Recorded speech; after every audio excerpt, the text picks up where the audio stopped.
تذكر يوما كنت تعانق دمعة الفكر تناجي الله في صبر وترجو وقال الرسول يا رب. If all of this wasn't bad enough, the Messenger himself sallallahu alaihi wasallam speaks to Allah directly. Ya Rabb, inna qawm ittakhadhu hadha al-Qur'ana mahjura. This nation of mine, no doubt about it, they took this Qur'an, hadha al-Qur'an. Even there's a beauty in even the use of the word hadha here, as opposed to dhalika. Like when you start reciting Qur'an in the beginning, alif lam mim, dhalika al-kitabu la rayba fih. Here Allah does not say dhalika al-Qur'an. He says hadha al-Qur'an, hadha lil-qareeb. This Qur'an was right here. It was right in front of you, and you still wouldn't take it seriously. And the Messenger on Judgment Day sallallahu alaihi wasallam complains, this nation of mine took this Qur'an, not that Qur'an, this Qur'an. One of the other rhetorical benefits, balaghi benefits of the word hadha in this ayah is on Judgment Day, it will be like the Qur'an will be brought as a witness. You know how in court you bring the witness? And then the witness is, or the evidence is brought, and you point at the evidence and say, this is the evidence that that guy is a criminal. So the evidence itself will be the Qur'an on Judgment Day. Your case is bad enough as it is. And then the Qur'an is brought as the witness, and the attorney bringing the evidence is the Messenger sallallahu alaihi wasallam, and he's pointing at the Qur'an and saying, these people, this nation of mine, they took this Qur'an, mahjura, they took it mahjuran. Hajara, they say in Arabic, taraka shay'an.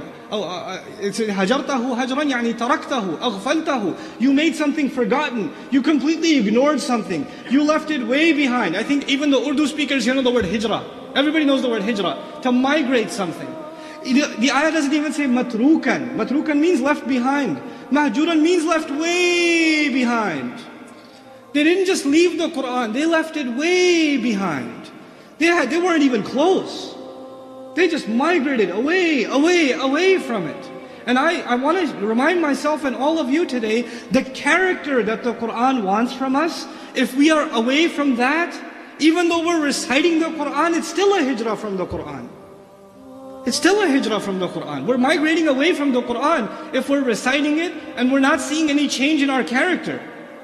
That's the quality of Bani Israel. And that's why this by the way is Surah Al-Furqan, the 25th surah of the Qur'an. It's not a long surah, so you can read it in translation when you go home. But what's remarkable about this surah, this is the middle of it. When you get to the end of it, the whole ending is about what kind of character is required from a Muslim. What should the personality of a Muslim look like? Why is that mentioned? When the Messenger complained they abandoned the Qur'an, because the person who does not abandon the Qur'an has a different kind of personality.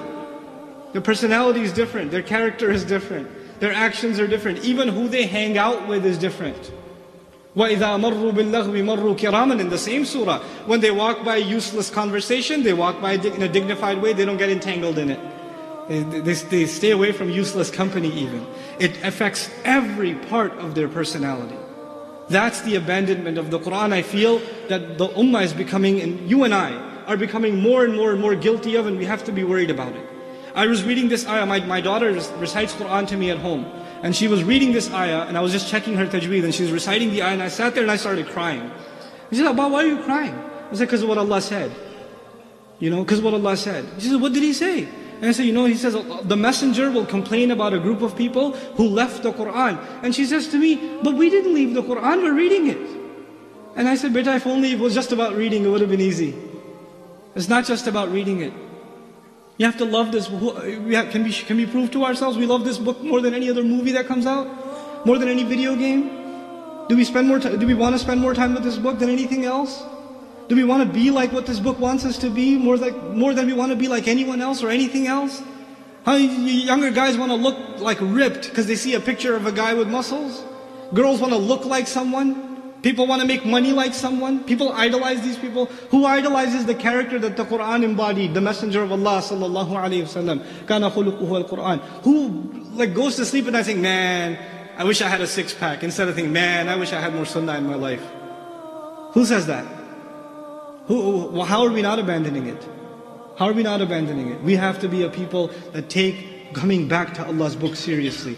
May Allah Azza wa Jal make us a people that love this book and make it a big part of our lives, so everything in our life is given blessing and given life through the barakah of this book. May Allah Azza wa Jal help the Muslims understand this book as they should understand it. May Allah help you as parents not only love and understand this book yourselves, but give you the ability to teach it to your children, so your children can testify for you on Judgment Day. May Allah Azza wa Jal help the masajid, the schools, the madaris of hifz, all these kids that are memorizing Quran. May Allah not just help them memorize Quran, but to help them understand every word of it, and to live that word of it, and to pray with their hearts, not with their tongues when they pray. May Allah make us of those people that really live the Quran, and the Quran lives inside their hearts. بل هو آيات بينات في صدور الذين أوتوا العلم. These are ayat that live in the chests of those who've been given knowledge.